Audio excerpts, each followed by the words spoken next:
Meanwhile, the second read on third quarter GDP showing that the U.S. economy expanded at a solid 2.8% pace. Let's talk about that and more with Mark Zandi. He's Moody's Analytics chief economist. Mark, it's great to have you back here on Yahoo Finance. Let's talk about the data that we did get out this morning so far. We had the jobless claims number, pretty steady there. We had the GDP number, a lot to be encouraged about. I guess my question to you is, how sustainable do you think the growth is as we look ahead into the new year? Well, Seana, I think the fundamentals are pretty good. The economy is on very solid ground. Consumers are doing their thing. Businesses are investing and hiring, and everything is kind of moving in the right direction. The fundamentals feel good. I mean, the thing that that I think is most important is the growth in productivity. The U.S. productivity growth has picked up in a meaningful way over the past year or two. And I think it's increasingly the case that this is due to kind of longer term forces, increases in investment and business formation. So lots of good stuff. So I think the economy is going into 2025 on very solid ground. Now, obviously, there are lots of potential storms coming, but I think this economy can weather many storms that will be thrown at it. What are the storms that you're continuing to be on watch for right now? Well, I'm not a fan of broad-based tariffs. They make me really uncomfortable, nervous. I mean, I get strategic tariffs of specific products and countries to try to make a point and to, strike get people to play fair, the Chinese in particular play fair. But kind of the broad-based tariffs that's in the debate discussion right now, 25% on Canada, Mexico, another 10% percentage point increase on Chinese imported goods. That I know it's negotiation. I know, we shouldn't take it all that seriously. But on the other hand, broad-based tariffs, they're just a negative, what I call a negative supply shock. They're a tax, so they raise inflation and they diminish growth. Just exactly, the wrong policy. So Brad would qualify as a storm.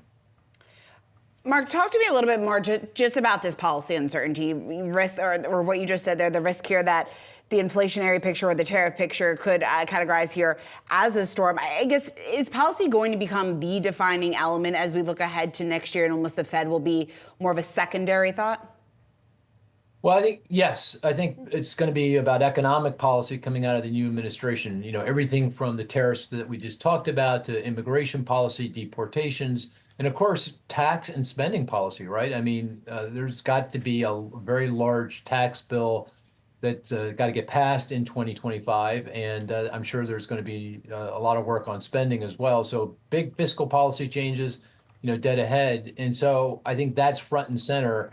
And the Fed's going to just have to react to that. They're going to have to calibrate monetary policy interest rates to make sure that whatever these policies are and how they play out and whatever they do in terms of growth and inflation, that they calibrate policy accordingly. So it's all about economic policy. The Fed's going to be kind of a bit player, but it's got to get it right. Otherwise, this really good economy that we're experiencing now will be significantly diminished. And so all this considered, with regard to the Federal Reserve, it seems like for several quarters, they've been in a little bit of a recalibration cycle, at least as UBS has been kind of qualifying it here. I wonder how you look at where we are in the broader arc for the Fed, especially with the incoming administration and what's been talked about to this point, but also how they can kind of just keep blinders on and to what extent they can do so without some of those outside factors influencing their policy decision.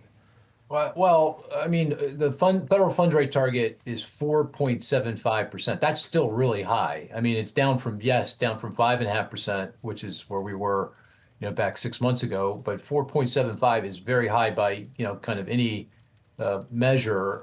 There's a lot of debate as to what the so-called equilibrium rate is, that rate at which monetary policy is either supporting or restraining growth. But I don't think anyone thinks it's 4 3/4. So I expect the Fed to continue to normalize rates. They're going to probably cut rates in December, at least once in the first quarter of next year. But Brad, having said that, if we do see big changes on the tariff front and immigration front and tax spending policies are very uncertain, that may, I think the reaction of the Fed may be to pause, rate cuts, because they don't know how's this all going to play out and what does it mean for growth? What does it mean for inflation?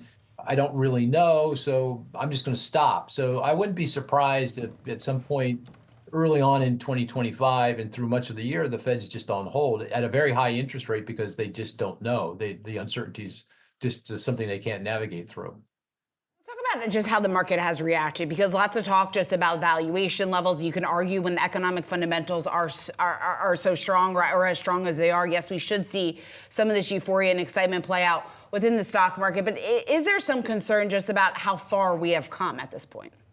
I'm concerned. Yeah. I mean, I think valuations have gone from highly valued to overvalued to bordering on frothy.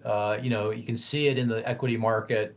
You can see it in the bond market. Look at corporate credit spreads. That's the difference between yields on corporate bonds and treasury yields, risk-free treasury yields. They're paper thin. So investors really aren't asking for any compensation for the risk that they might not get paid by those businesses.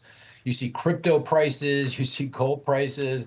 Everything feels very stretched to me, particularly in the context of rising long-term interest rates. I mean, if you go back 2 months ago, the 10-year Treasury yield was at 3.6%. Now we're at 4.25%. We had been as high as almost 4.5% not long ago.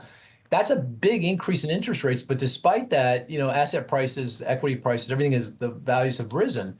So I do think this is something that, is an increasing risk. I'm an economist, a macro guy. I don't really talk about valuation in markets generally, except at times when they feel off kilter, when they're too low or too high. And right now they feel awfully high. These asset markets are priced to, some really good news, nothing going wrong, and that doesn't feel like what's dead ahead of us. Yeah, Mark, I know you're not an equity guy, but you do have great insight when you talk about just what exactly, and putting it in perspective, just how far we have come on both the economy front and also the equity front. I'm just curious, just following up to those comments, and it sounds like a meaningful correction may be in the cards at this point.